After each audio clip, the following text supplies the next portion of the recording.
आज का टॉपिक है osmotic pressure. Osmotic pressure is denoted by pi. Experimentally हमने देखा है pi depends upon molar concentration. Molar concentration को सी से डिनोट करते हैं। Then it also depends upon temperature. दोनों को हमने कंबाइन करा, कंबाइन करने के बाद pi depends upon C N T. Proportionality को रिमूव करने के लिए हमने एक कांस्टेंट लगाया आर, जिसका नाम है सॉल्यूशन कांस्टेंट, और इसकी वैल्यू गैस कांस्टेंट के इक्वल होती है। C is the molarity. Molarity का फॉर्मूला क्या होता है? Number of moles upon volume of the solution. तो हमने C को लिखा है N बाई वी। N का मीनिंग है number of moles of solute. Pi equal to N by V R T. V को ट्रांसपोज करा तो pi V equal to N R T. This equation is known as van't Hoff equation for dilute solution. ये MCQ के लिए important है, इसको याद रखना। यहाँ पे आर की वैल्यू मैक्सिमम प्रॉब्लम्स में हम ये यूज करते हैं। ये वैल्यू भी आपको याद रखनी पड़ेगी, इसको नोट डाउन करो आप।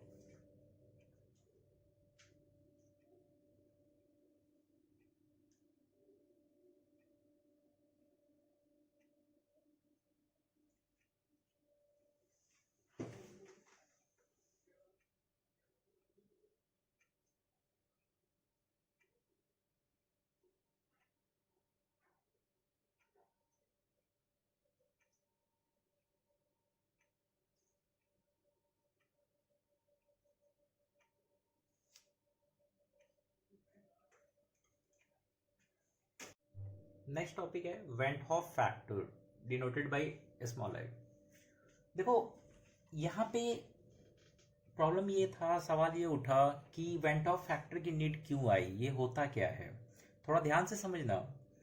जब मैंने कॉलिगेटिव प्रॉपर्टी समझाया था, मैंने कहा था कि अगर हमने दो सॉल्यूशन प्रिपेयर करा, एक में 1 मोल यूरिया डिजोल्व करा, एक में 1 मोल ग्लूकोज डिजोल्व करा, यूरिया और ग्लूकोज दोनों का नेचर डिफरेंट है, बट सिंस इनके नंबर ऑफ मोल्स इक्वल हैं तो इनकी ऑलमोस्ट 95% प्रॉपर्टीज आपस में मैच होनी शुरू कर देती है, और उन प्रॉपर्टीज को हमने नेम दिया था कॉलिगेटिव प्रॉपर्टीज। और उन कॉलिगेटिव प्रॉपर्टीज में हमें 4 कॉलिगेटिव प्रॉपर्टीज पढ़ना है। तो हमें पहला पता है relative lowering in vapour pressure, ये इसके इक्वल था। ये elevation in boiling point KBM के इक्वल था। Freezing of lowering of freezing point KF M के इक्वल है, और ऑस्मोटिक प्रेशर सीआरटी के इक्वल है। अब ध्यान से समझो, जब ये शुरुआत हुई 1 मोल यूरिया डाला, 1 मोल ग्लूकोज डाला, तो हमें ये फॉर्मूले मिले, और इस फॉर्मूले पे जो भी हमें रिजल्ट मिलता था वो सारे रिजल्ट एक्सपेरिमेंटल वैल्यू से मैच होते थे। प्रॉब्लम तब स्टार्ट हुई जब इसका केस 2 स्टार्ट हुआ। यहां तक पहले नोट डाउन करो।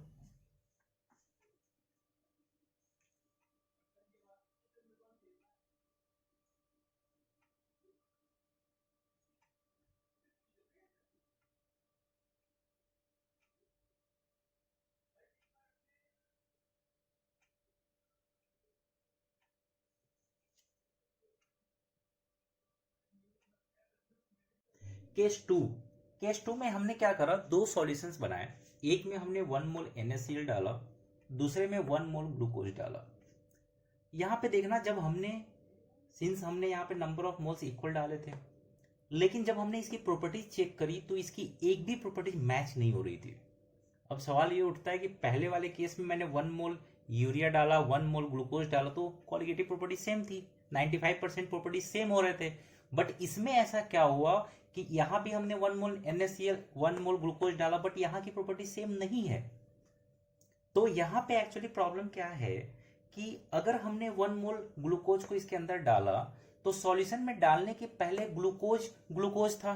सॉल्यूशन में जब ये गया तो ग्लूकोज का डिसोसिएशन या एसोसिएशन नहीं होता। ग्लूकोज सॉल्यूशन में डालोगे तो ये अंदर जाके ग्लूकोज ही रहेगा, ये चेंज नहीं होता। बट अगर हमने NaCl को लिया है और ये सॉल्यूशन के अंदर में गया, तो ये अंदर में जाने के बाद NaCl एक्वा सॉल्यूशन में 2 आयंस में कन्वर्ट हो जाता है, Na+ और Cl-। अब एक्चुअल प्रॉब्लम क्या है, हमने तो 1 मोल NaCl डाला था और 1 मोल ग्लूकोज डाला था, लेकिन विद इन द सॉल्यूशन ये अंदर जाके 2 मोल्स में कन्वर्ट हो गया। यहाँ पे देखो प्रोडक्ट में 1+1 2 मोल्स हो गए। एक्चुअली यहाँ पे with in the solution 2 mole NaCl present है। डाला हमने 1 मोल था, बट अंदर में 2 आयंस में कन्वर्ट हो गया तो 2 मोल प्रेजेंट है। बट ग्लूकोज के साथ ऐसा नहीं हुआ, ग्लूकोज पहले भी 1 मोल था और बाद में भी 1 मोल था।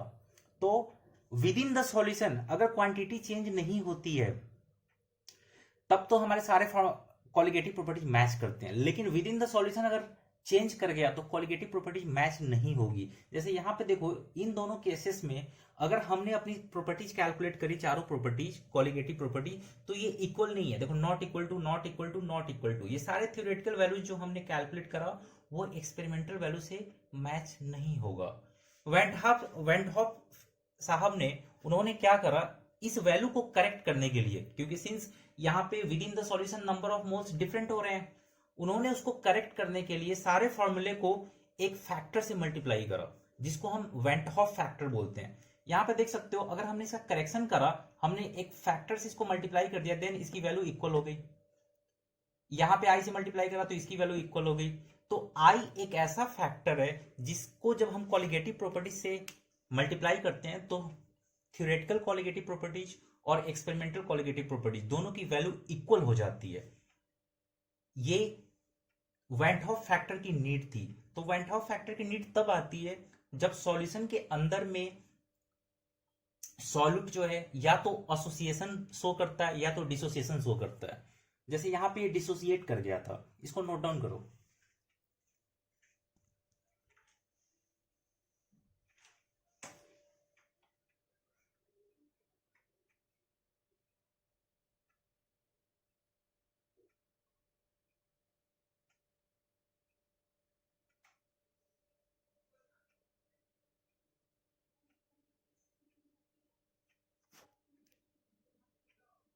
Calculation of van't Hoff factor. देखो वेंटहॉफ फैक्टर हम लोग 3 केसेस में कैलकुलेट करते हैं। पहला केस है डिसोसिएशन। डिसोसिएशन का मीनिंग ये है कि जब तुमने सॉलिड को सॉल्यूशन में सॉल्वेंट में डाला तो वो अंदर जाके डिजॉल्व कर जाएगा, डिसोसिएट कर जाएगा, तो हम इसको डिसोसिएशन बोलते हैं। डिसोसिएशन के अंडर में 3 केसेस होते हैं। इसमें फर्स्ट केस है स्ट्रॉन्ग इलेक्ट्रोलाइट। स्ट्रॉन्ग इलेक्ट्रोलाइट की डेफिनेशन सबको पता है, जो एक्वस सॉल्यूशन में कंप्लीटली आयोनाइज्ड हो जाता है, 100% उसका आयोनाइज्ड हो जाएगा। तो यहाँ पे देखो मैंने एग्जांपल लिया है 1 मोल HCl का। देखो जब मैंने 1 मोल HCl को सॉल्वेंट में डाला तो विद इन द सॉल्यूशन ये 1 मोल HCl कंप्लीटली आयोनाइज्ड हो जाएगा, क्योंकि ये स्ट्रॉन्ग इलेक्ट्रोलाइट है, और HCl कन्वर्ट हो जाएगा H+ और Cl- में। यहां पे 1 मोल HCl 2 मोल में कन्वर्ट हो रहा है, तो हमें ऐसा लगता है कि हमने 1 मोल HCl डाला, बट अंदर में विद इन द सॉल्यूशन ये 2 मोल में कन्वर्ट हो गया। एक्चुअली इसके पास 2 मोल NaCl पड़ा हुआ है। तो n का मीनिंग होता है total number of moles in the solution. तो हमने यहाँ पे n देखा, n की वैल्यू 2 है। और जब भी हमें कोई स्ट्रॉन्ग इलेक्ट्रोलाइट गिवन होता है उस time van't Hoff factor number of moles के इक्वल होता है, number of moles in the solution के इक्वल। देखो यहाँ पे सॉल्यूशन में कितने मोल्स मिल रहा है, 2, तो I equals to N equals to 2, यहाँ पे आंसर होगा 2। अगर तुम्हें HCl के केस में 100% डिसोसिएशन गिवन है और बोला गया है वेंटहॉफ फैक्टर कैलकुलेट करो, तो बस हम इतना देखते हैं कि आफ्टर डिसोसिएशन ये कितने मोल्स फॉर्म करेगा। सिंस इसने 2 मोल्स फॉर्म किया है तो वेंटहॉफ फैक्टर की वैल्यू 2 होगी। एग्जाम्पल 2 को देखना। एग्जाम्पल 2 में मैंने 1 मोल H2SO4 ले रखा है, 1 मोल H2SO4। अगर हमने 1 मोल H2SO4 को सॉल्वेंट में डाला, सॉल्यूशन बना, तो ये अंदर जाने के बाद में with in the solution ionised होगा। ये कन्वर्ट होता है 2H+ और SO4 2- में। देखो इसने कितने नंबर ऑफ मोल्स जनरेट किए, 2+1 3 मोल्स। तो यहाँ पे n की वैल्यू 3 है, और सिंस ये 100% डिसोसिएट हो रहा है तो वेंटहॉफ फैक्टर की वैल्यू n की इक्वल्स होगी, और n की वैल्यू कितनी है 3, तो यहाँ पे वेंटहॉफ फैक्टर 3 होगा। नेक्स्ट एग्जांपल मैं लेने जा रहा हूं, इतना नोट डाउन करो।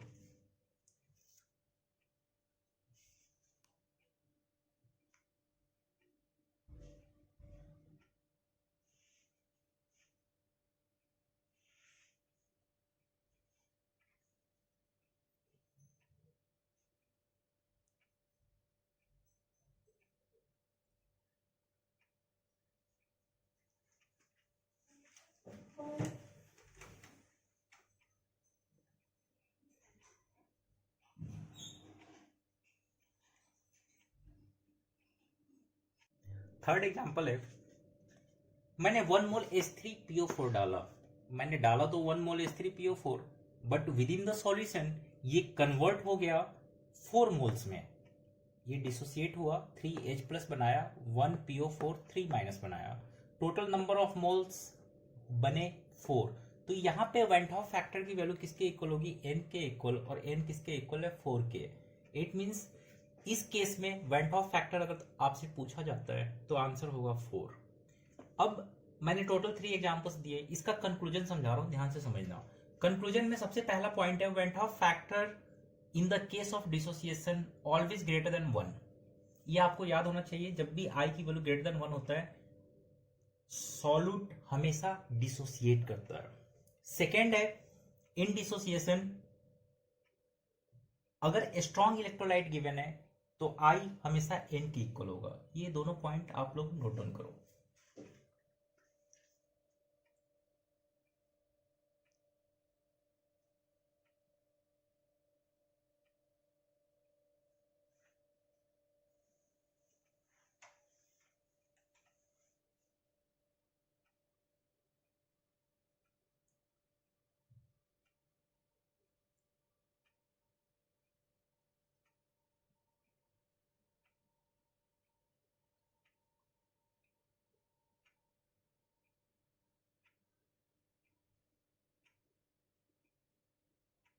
डिसोसिएशन का सेकंड पार्ट है, वीक इलेक्ट्रोलाइट के केस में वेंट ऑफ फैक्टर कैसे कैलकुलेट करते हैं। देखो, वीक इलेक्ट्रोलाइट का मीनिंग ये है कि जब आप इसको आयोनाइज करोगे तो कंप्लीटली आयोनाइज नहीं होगा, ये पार्शियली आयोनाइज्ड होता है। और हमें पता है कि पार्शियली आयोनाइज्ड जब कोई चीज होती है तो वहां पे एक फैक्टर अपेयर होता है जिसको डिग्री ऑफ डिसोसिएशन बोलते हैं।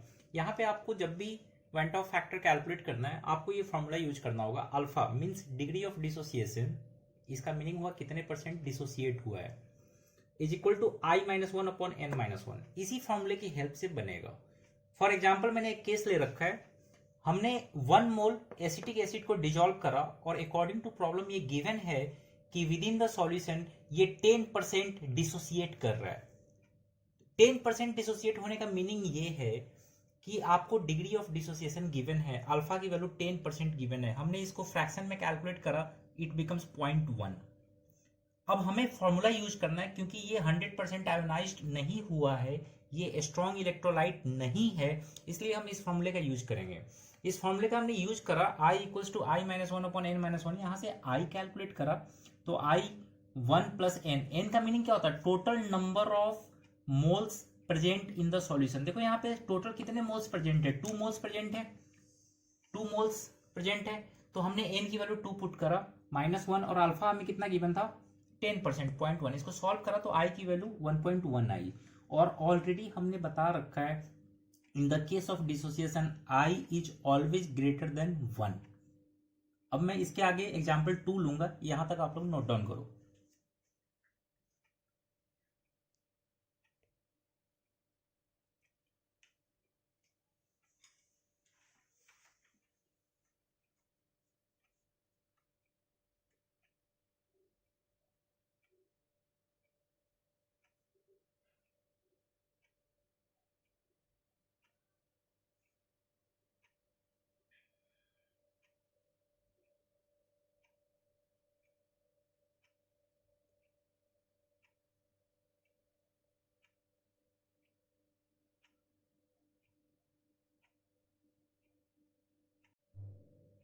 सेकेंड एग्जाम्पल है, मैंने ले रखा है कि 1 मोल HCN से एक सॉल्यूशन प्रिपेयर किया गया, और प्रॉब्लम में ये गिवन है कि ये HCN 60% डिसोसिएट हो रहा है। अगर ये 60% डिसोसिएट हो रहा है तो अल्फा की वैल्यू क्या होगी, 60%, 60/100 0.6। N होता है number of moles present in the solution, total number of moles यहाँ पे कितने हो रहे हैं, ये डिसोसिएट करेगा तो कितने नंबर ऑफ मोल्स बनाएगा, 2। N की वैल्यू 2 हो गई, हमने फॉर्मूले में उठा के पुट कर दिया, alpha is equal to I-1 upon N-1। N की वैल्यू 2 पुट करा, अल्फा की वैल्यू 0.6 पुट करा, वैल्यू निकल के आ रही है 1.6। तो हमारे पास डिसोसिएशन में 2 केसेस होती हैं, for strong electrolyte and for weak electrolyte. Strong electrolyte में वेंट ऑफ फैक्टर N के इक्वल होता है, और वीक इलेक्ट्रोलाइट में वेंट ऑफ फैक्टर इस फॉर्मूले से कैलकुलेट करते हैं। इतना नोट डाउन करो आप।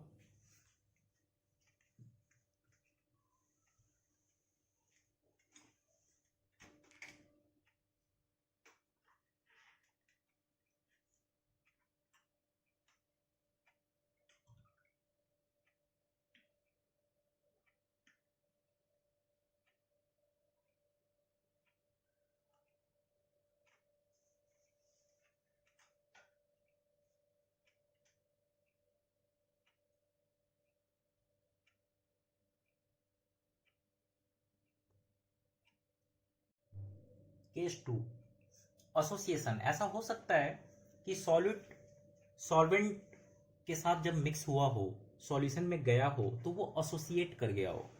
अब जैसे एसोसिएशन में होता क्या है, पहला केस हमने लिया है कंप्लीट एसोसिएशन का।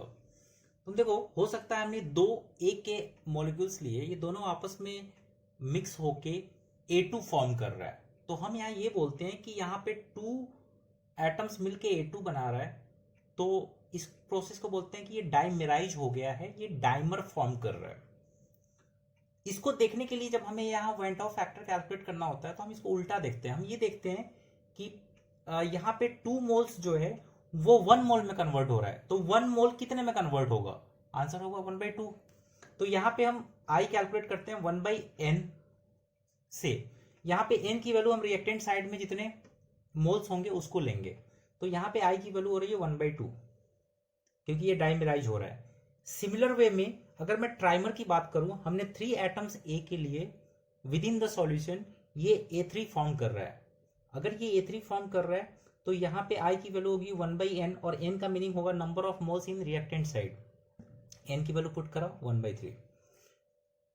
टेट्रामर, हमने 4 मॉलिक्यूल्स लिए एक, ये यहाँ पे जाके 1 मॉलिक्यूल्स में कन्वर्ट हो गया, A4 फॉर्म कर रहा है, तो ये टेट्रामर बना। और टेट्रामर के केस में I equal to 1/n, n का meaning number of moles in reactant side 1/4। हम कंक्लूजन ये कैलकुलेट करते हैं, कंक्लूजन में ये बोल सकते हैं कि इन the case of association always I is less than 1। Paper में कभी भी ये गिवन है कि I लेस देन 1 हो रहा है, इसका मीनिंग है सॉल्यूट अंडरगोज एसोसिएशन। ये एसोसिएशन होता क्यों है? ये एसोसिएशन होता है due to hydrogen bonding. Class 11 में बताया था कि एसोसिएशन के लिए रिस्पॉन्सिबल फैक्टर होता है हाइड्रोजन बॉन्डिंग। इतना नोट डाउन करो आप।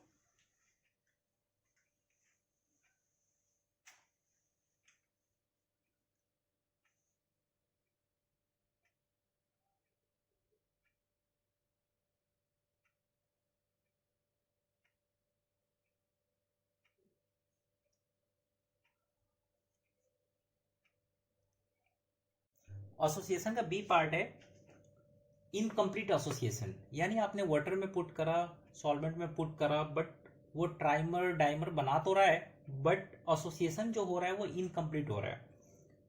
इस केस में हमें इस फॉर्मूले से कैलकुलेट करना पड़ता है, alpha is equal to 1-i/1 - 1/n। Alpha की मीनिंग यहाँ पे होगी डिग्री ऑफ एसोसिएशन, जो पेपर में गिवन होगा।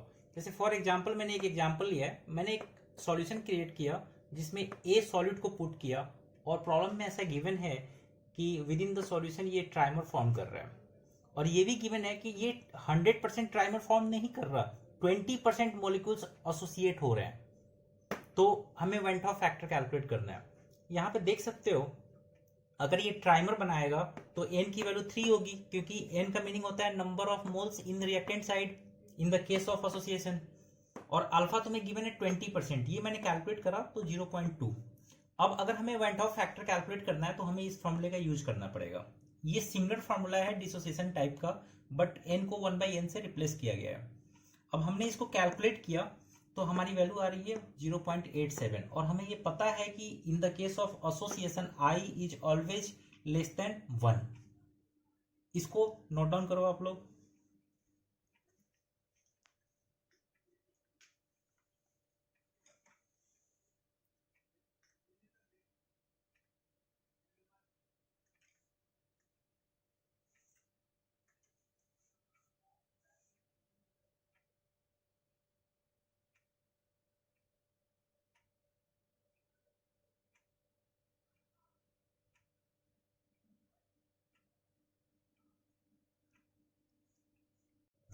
थर्ड केस है नॉन इलेक्ट्रोलाइट के केस में वेंट ऑफ फैक्टर कैसे कैलकुलेट करते हैं।